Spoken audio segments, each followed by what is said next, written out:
Au Nigeria, le bilan des récentes manifestations s'alourdit à 21 morts selon Amnesty International. Les rassemblements contre la hausse des prix débutés le 1er août ont réuni des milliers de personnes à travers le pays et ont été réprimés par la police. Les détails, c'est avec vous, Faouzia Sefou.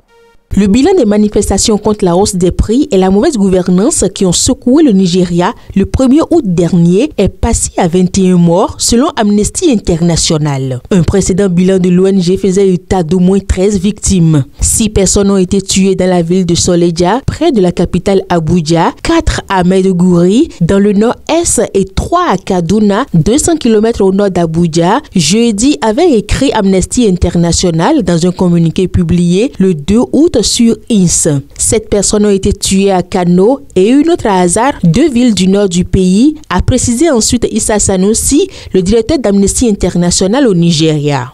M. Sanusi a ajouté que l'ONG enquêtait sur d'autres morts lors des heurts. Les manifestations qui ont débuté jeudi 1er août, réunissant des milliers de personnes à travers le pays, ont été réprimées par la police, selon des journalistes de l'agence France Presse présents sur place. Amnesty International demande que des enquêtes soient menées sur le comportement des forces de l'ordre. La police et l'armée ont nié toute responsabilité. Pays le plus peuplé d'Afrique, le Nigeria traverse une grave crise économique à la suite de réformes mises en place par le président Bola Tinubu, arrivé au pouvoir en mai 2023. L'inflation des denrées alimentaires dépasse 40% et le prix de l'essence a triplé. Les participants aux manifestations baptisées End Bad Governance in Nigeria, c'est-à-dire mettre fin à la mauvaise gouvernance au Nigeria, demandent au président de revenir sur certaines réformes comme la suspension de la subvention au carburant et de mettre fin à la souffrance et à la faim. Avant les manifestations du jeudi, les représentants du gouvernement avaient appelé la population à laisser le temps aux réformes de porter leurs fruits, dressant la liste des aides proposées pour atténuer les difficultés économiques, notamment